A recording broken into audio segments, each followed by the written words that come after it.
Le Petit Prince, roman de Antoine de Saint-Exupéry. Chapitre 7. Le 5e jour, toujours grâce au mouton, ce secret de la vie du Petit Prince me fut révélé. Il me demanda avec brusquerie, sans préambule, comme le fruit d'un problème longtemps médité en silence. Un mouton, s'il mange les arbustes, il mange aussi les fleurs? Un mouton mange tout ce qu'il rencontre.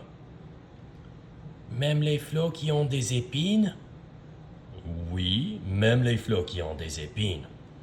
Alors, les épines, à quoi servent-elles? Je ne le savais pas. Alors, j'étais alors très occupé à essayer de dévisser un boulon trop serré de mon moteur. J'étais très soucieux, car ma peine commençait de m'apparaître comme très grave, et l'eau à boire qui s'épuisait me faisait craindre le pire. Les épines, à quoi servent-elles? Le Petit Prince, qui ne renonçait jamais à une question, une fois qu'il l'avait posée, j'étais irrité par mon boulon et je répondis à n'importe quoi. Les épines, ça ne sert à rien. C'est de la pure méchanceté de la part des fleurs. Oh! Mais après un silence, il me lança, avec une sorte de rancune. Je ne te crois pas.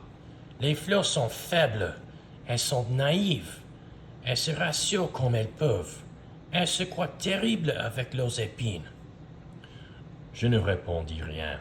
À cet instant-là, je me disais, si ce boulon résiste encore, je la ferai sauter d'un coup de marteau. Le Petit Prince dérangea de nouveau mes réflexions. Et tu crois, toi, que les fleurs... Mais non, je ne crois rien. J'ai répondu n'importe quoi. Je m'occupe, moi, de choses sérieuses. Il me regarda stupéfait. De choses sérieuses? Il me voyait, mon marteau à la main et les doigts noirs de Cambry, penché sur un objet qui lui semblait très laid. Tu parles comme les grandes personnes. Ça me fit un peu honte, mais impitoyable, il ajouta. Tu confonds tout, tu mélanges tout. Il était vraiment très irrité. Il secouait au vent des cheveux tout dorés. Je connais une planète où il y a un monsieur cramoisi. Il n'a jamais respiré une fleur. Il n'a jamais regardé une étoile. Il n'a jamais aimé personne. Il n'a jamais rien fait d'autre que des additions. Et toute la journée, il répète comme toi, « Je suis un homme sérieux. Je suis un homme sérieux. » Et ça le fait gonfler d'orgueil.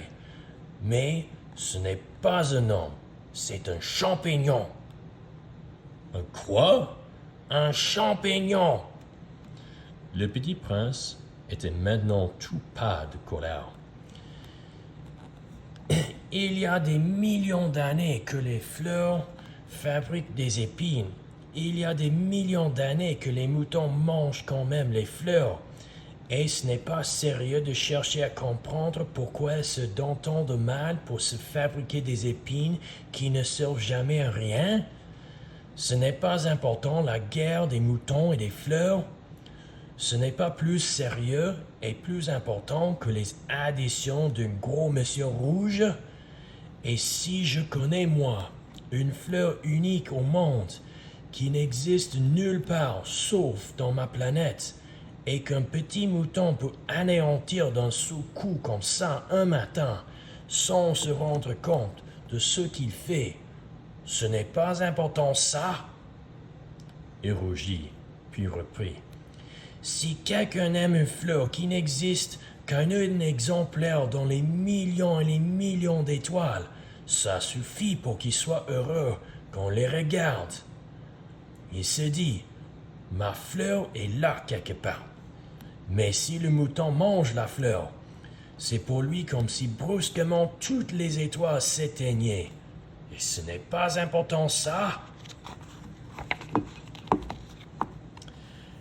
Il ne put rien dire de plus.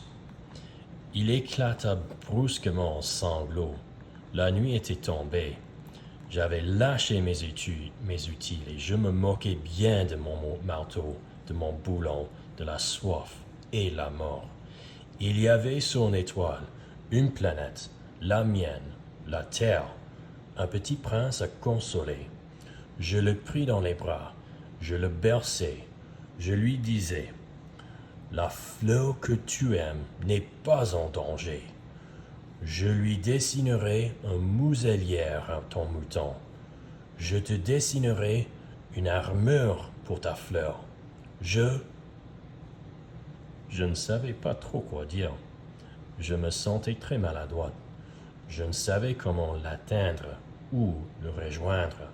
C'est tellement mystérieux, le pays des larmes.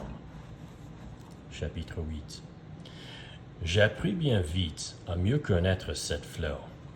Il y avait toujours eu, sur la planète du Petit Prince, des fleurs très simples, ornées d'un seul rang de pétales et qui ne tenaient point de place et qui ne dérangeaient personne. Elles apparaissaient un matin dans l'herbe et puis elles s'éteignaient le soir. Mais celle-là avait germé un jour, d'une graine apportée d'on ne sait où. Et le Petit Prince avait surveillé de très près cette brindille qui ne ressemblait pas aux autres brindilles.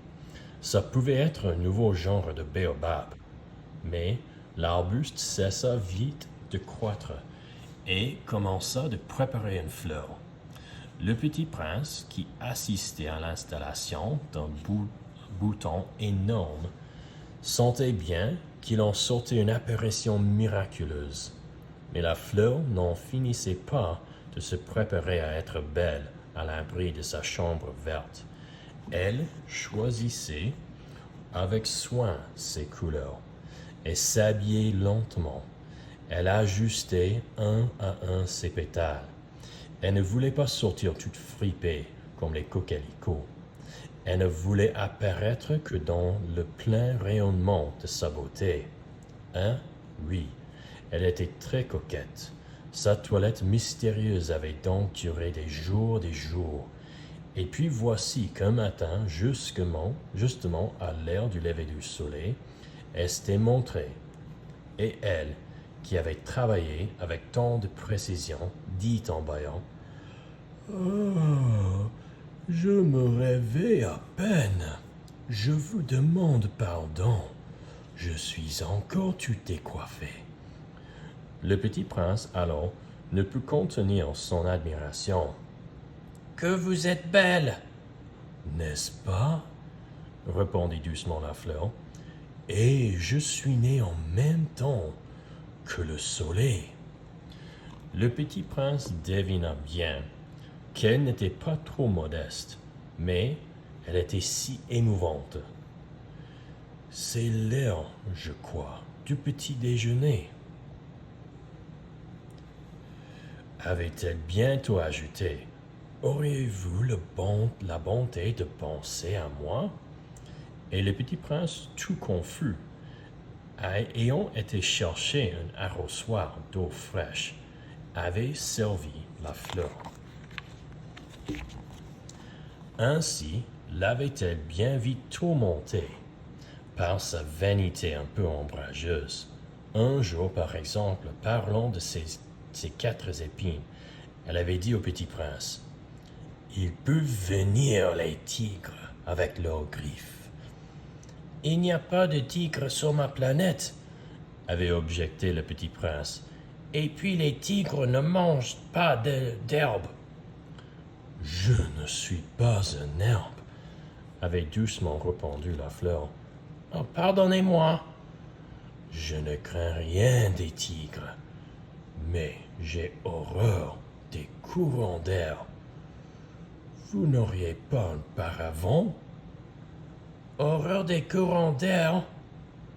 Ce n'est pas de chance pour une plante, » avait remarqué le Petit Prince. « Cette fleur est bien compliquée. » Le soir, vous me mettrez sous globe.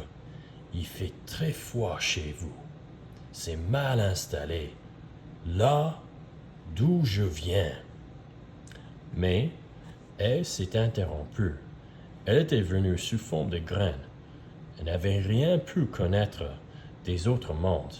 Humiliée de s'être laissée surprendre à préparer un mensonge aussi naïf, elle avait toussé 2 ou 3 fois pour remettre le petit prince dans son tour.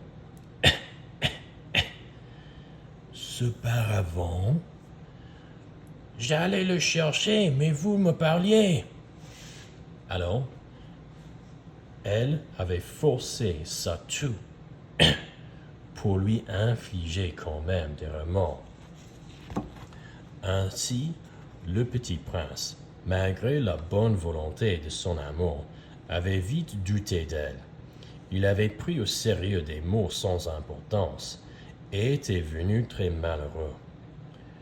« J'aurais dû ne pas l'écouter, » me confia-t-il un jour. « Il ne faut jamais écouter les fleurs. Il faut les regarder et les respirer. La mienne embaumait ma planète, mais je ne savais pas m'en réjouir. Cette histoire de griffes qui m'avait tellement agacé eût dû m'attendrir. » Il me confia encore. « Je n'ai alors rien su comprendre.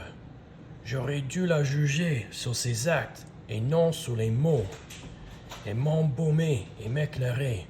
Je n'aurais jamais dû m'enfuir. J'aurais dû deviner sa tendresse derrière ses pauvres ruses. Les fleurs sont si contradictoires, mais j'étais trop jeune pour savoir l'aimer. »